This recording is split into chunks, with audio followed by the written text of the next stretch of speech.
Hi, my name is Rob Ashton. I'm the national president for the International Longshore Warehouse Union of Canada.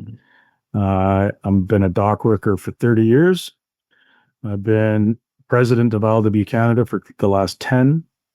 And now I'm putting my name in for lead of the federal NDP.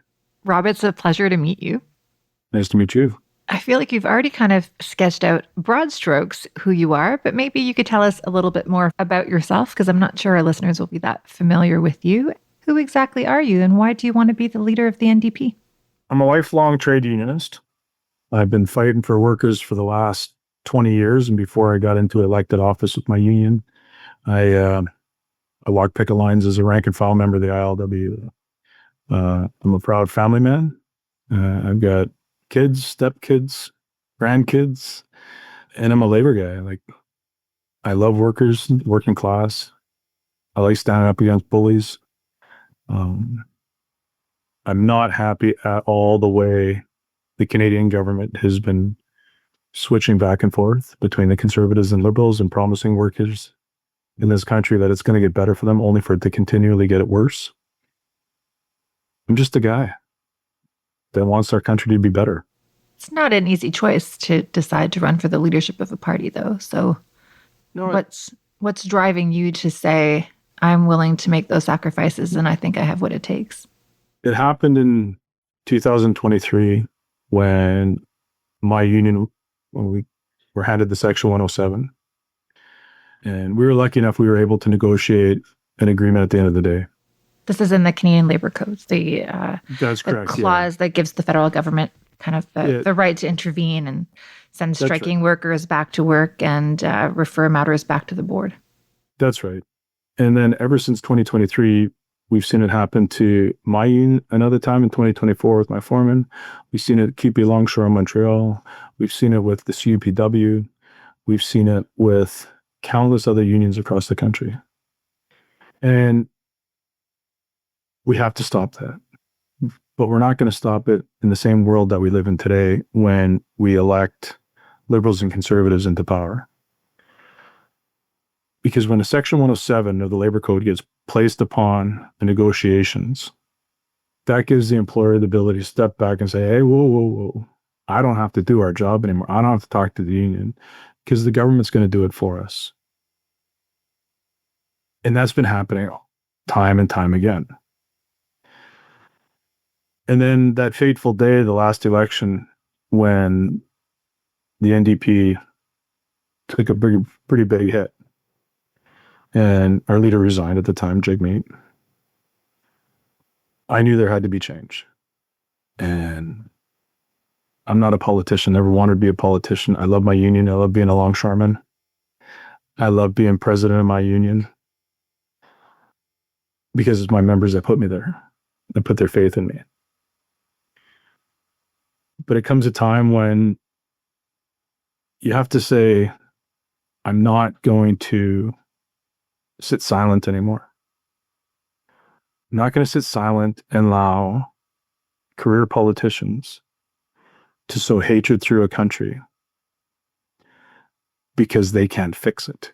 And so they want to point to somebody that doesn't look like me or act like me or talk like me. And they want to say that person is the reason why you're suffering. And that's what we have to change.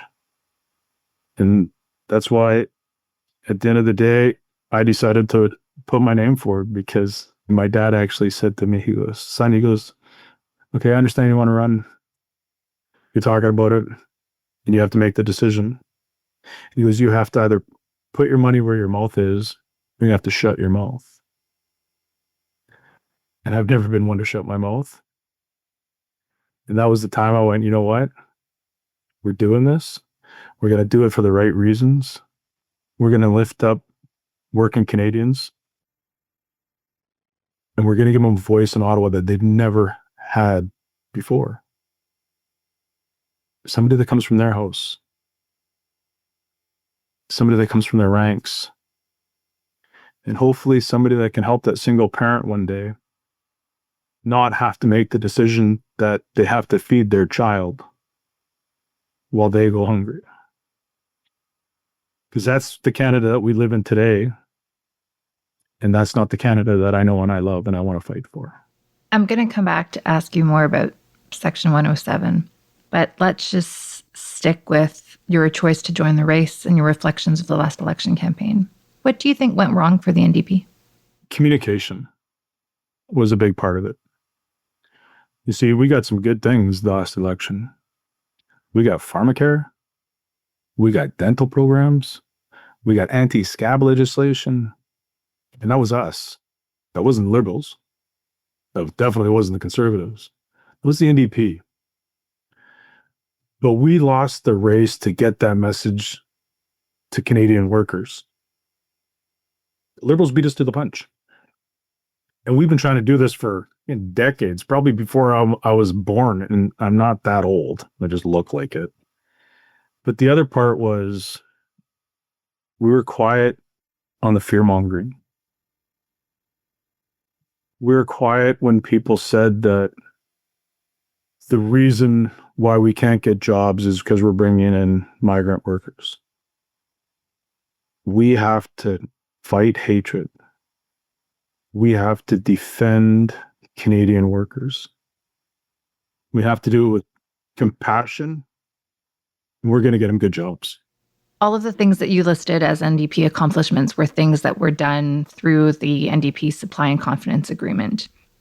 I hear what you're saying is that the NDP didn't get credit for it, but are you saying that the NDP should not have worked with the Liberals, or are you saying absolutely to coalitions or agreements with the Grits in order to get this stuff done, but you want to make sure that people know that it came from the NDP and not from the Liberals? Minority governments are a funny thing, because any good thing that's ever happened in this country has come from minority governments. And it's been pushed by the NDP, or maybe even pushed by the CCF before the NDP. I'm not going to comment on the supply and confidence deal. I wasn't there to make that decision in the room, but look what we got out of it. Would you be open to working with the Conservatives? Look, an NDP government led by me, we're going to take every single issue on as an individual decision. We're going to work as a caucus. We're going to discuss issues. And you can't say never about anything, but I'm going to tell you one thing. Every decision that we make as a party will have workers focused in our hearts, because that's all that matters in this country is workers, because workers built this party and the workers built this country. Do you feel like the NDP has strayed too far away from its roots as a party of the working class of workers? I don't think the NDP strayed away from the working class. I think other people have been able to use our messaging better than us. And so we have to get back onto the shop floors, back into the copy rooms. And we have to explain to them that the NDP isn't the party that's pretending to be the workers' party. The NDP, led by me, will be a party that's run by the workers. But Pierre Poilievre walking around pretending he's a worker and he knows what's wrong with the workers and what they want is a slap in the face to working class. He's been a politician for over 20 years. Maybe he's had a cup of coffee out of a lunchroom once. But a working class party led by me, we're the real thing. We're the real deal. And we're going to be the voice of workers. And we're going to be loud. I'll probably wear my work boots in the house during debate. So if you hear a thump, thump, thump every once in a while, it's my steel toes hitting the wood. Are you running to be prime minister, or are you running to be this loud voice in the House of Commons demanding that the other parties pay attention to workers? I don't think you ever run for a leader of the party with the thoughts in mind, I never plan on being prime minister. The NDP, we got a long road ahead of us. We're going to have a lot of hard discussions with each other. We're going to build this party back. So, having said that, Yeah. One day I want to be Prime Minister of Canada. Not for me, not for the kudos and the adoration. I want to be Prime Minister for the people of Canada. I want to see Canadians with good jobs. I want to see Canadians be able to go on vacation and not worried if they have a home to come to. I want Canadians to be able to sit down and have a steak for dinner. I want Canadians to be able to walk around with their heads held high and that maple leaf proudly held in their heart. I want the NDP to lead this country for the people of Canada so that we can do that. I'm going to come back to this, but first, I don't think you speak French. Or do you speak French? And how do you speak to the 8 million Quebecers if you don't? Mon français est la merde. Right? I am taking lessons and I am talking as best I can. Je travaille fort. I want to. I plan on doing our Quebec family, our Quebecois family, our French Canadian family, our Acadian family.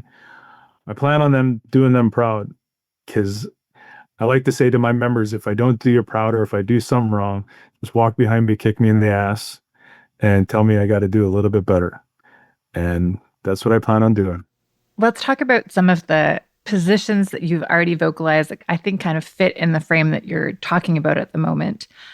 I was listening to a podcast interview you gave, and you talked about the government and employers being bullies and that their sole responsibility was to separate and destroy the working class. Governments, employers, they're the bullies, and their sole responsibility in their lives, maybe not as individuals, but as the employing class, their sole responsibility is to separate the working class and to destroy us.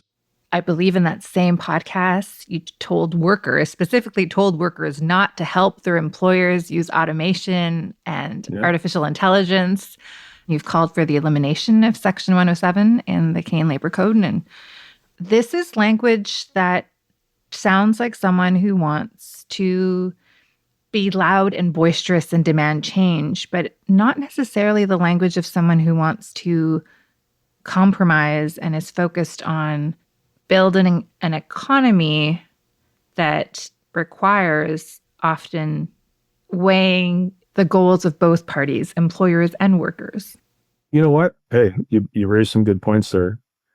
Let's have a really quick chat, 10,000 foot view of automation. Come from the docks. Our employers and port authorities want to put automated terminals in because they're fun and fancy. That could wipe out minimum 5,000-6,000 workers' jobs in BC.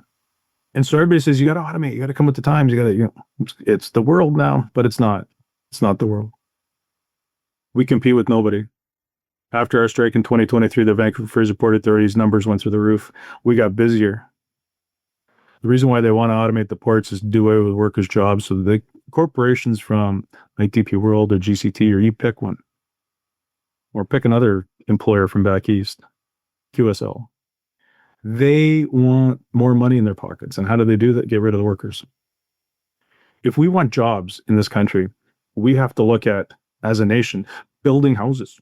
Because if we build more houses, and I don't talk about a couple hundred of them, I'm talking tens of thousands of houses across the country, we then have an ability to put steelwork, USW members into the mills, cutting trees down, building houses. The building trades would be a lot more jobs. Or we can get it back into shipbuilding. Hell, we got some of the biggest lakes in the world. Any ship that sails in the Great Lakes should be built in Canada. And if we start building ships, that means our steel mills are going to get more busy. That means more good family supporting jobs created for Canada. And then that also moves to creating more jobs for engineers, for professionals. So there's ways to create good jobs in this country. We just don't have to keep decimating the workers, because I'd hate to be a university student coming out of school right now because there ain't no jobs to go get. I guess what I was trying to get at is like, how do you present yourself as a candidate who's ready to lead and not just represent workers' rights? Because we have lots of small and medium-sized companies in Canada, and we have 100%. lots of Most definitely. employers who might, be a little offended at the way that you're presenting them as this evil overlord that's only out there to destroy the humans that they employ. No, see, that's the one thing that is missing in this conversation. When we talk about working class, we're also talking about like the small business owner, because they're part of the working class as well. They're not a multi-billion-dollar company. They're not a multi-million-dollar company. They're part of the working class. Because even small businesses in this country struggle to put food on their families' plates. The tie between the ports and the shipbuilding and building of houses is you don't have to get rid of good Canadian jobs to produce an economy. Because what governments will tell you is But that you might need to displace them.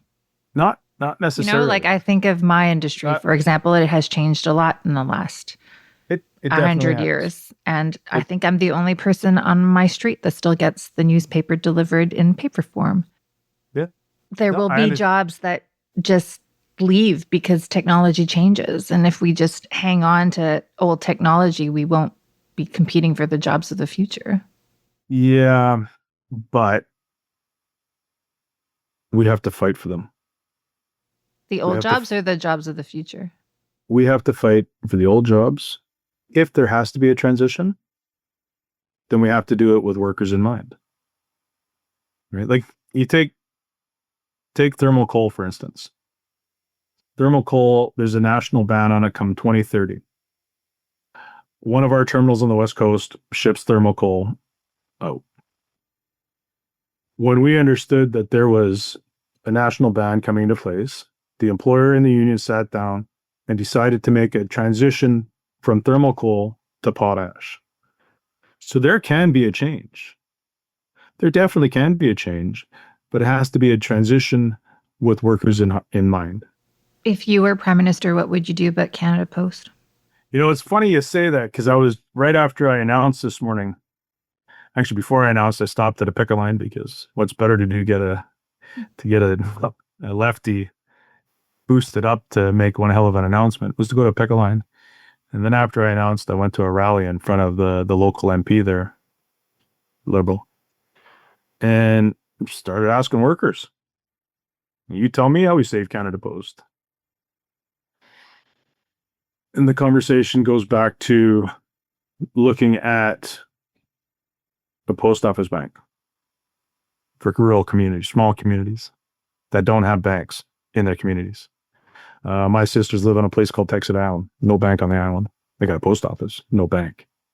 So they have to take a ferry over to a place called Powell River to go to a bank and then come home, which costs them all money. Why not do the banking right at the post office? Brings profit into the corporation. It builds jobs. It's smart. But is that not only a temporary fix? I mean, I'm a bit of a Luddite, but so many people are just using their phones to do banking these days. The postal workers for years have been putting good ideas forward. And the government of Canada has been ignoring them for years. Right? Workers know how to make their company profitable. That's what we do. Right? We're not going on strike to put a company out of business and put ourselves out of business. We're going on strike to get our fair share. We're going on strike to say that there's something wrong. We have to fix it. We'll be right back.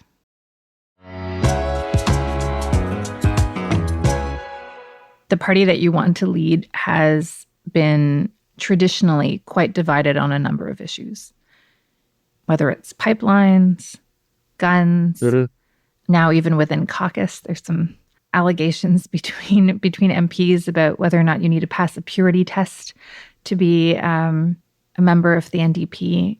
Can I get your thoughts briefly on where you stand on, for example, pipelines? Should Canada be in the business either of supporting private development of new oil pipelines or spending taxpayers' money building a new pipeline?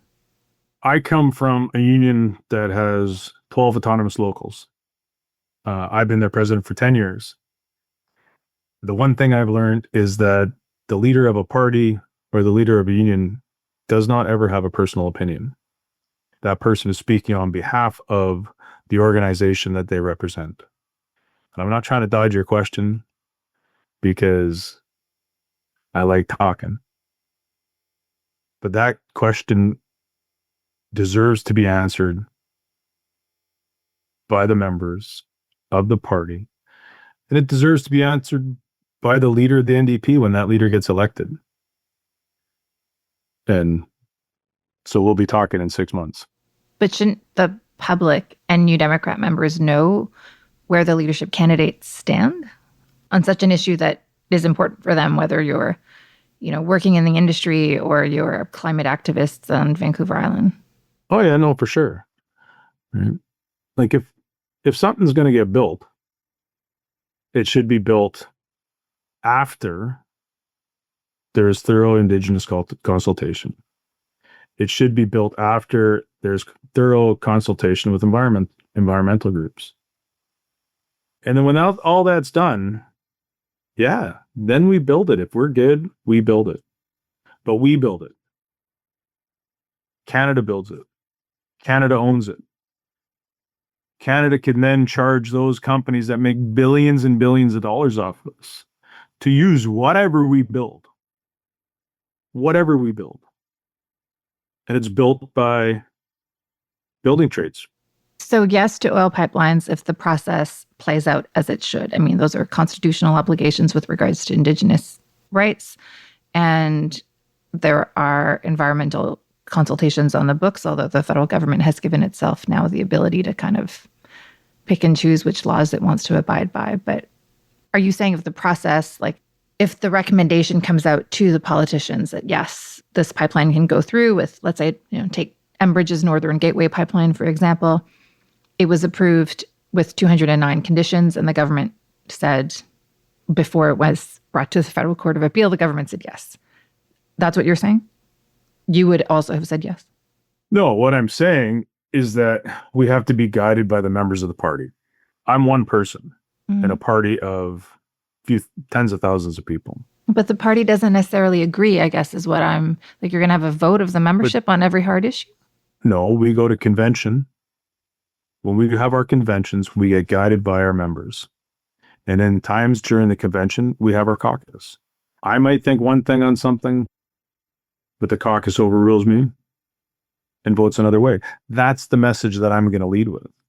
And I can't sit here and tell you what my personal opinion is. That's not being a cop-out. I think that's being a leader, because the leader of the party only talks to the opinion of the party.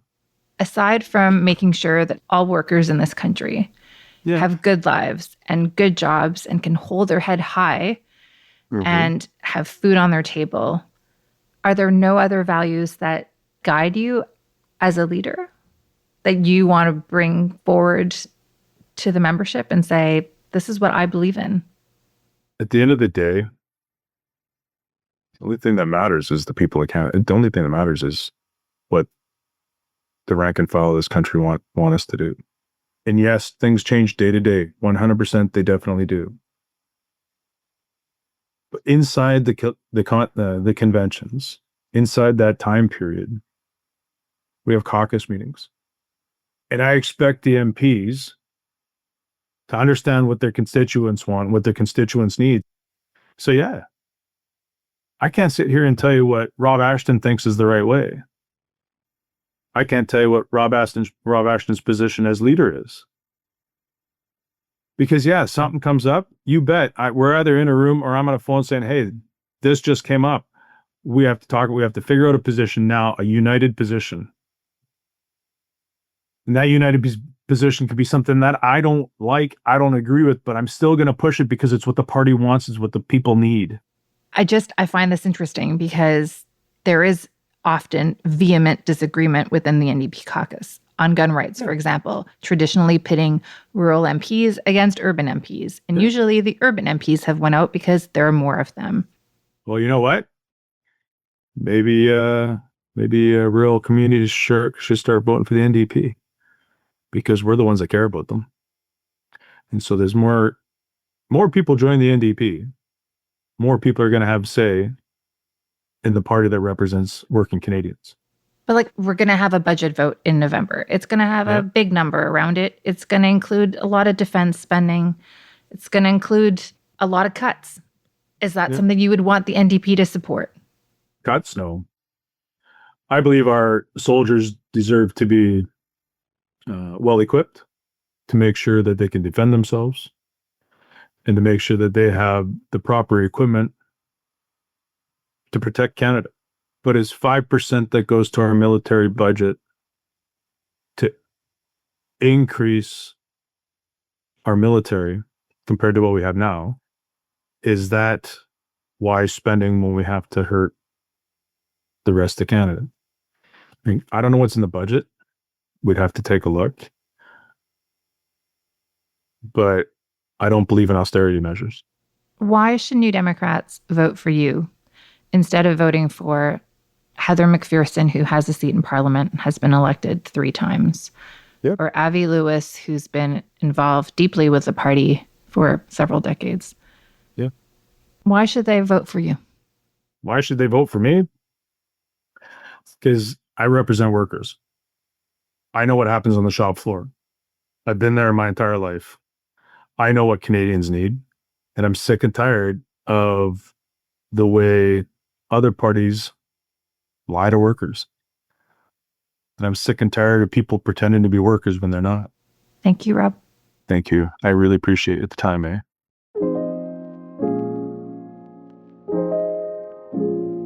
Rob Ashton is running to be the next leader of the federal NDP. He is also the national president of the International Longshore and Warehouse Union of Canada.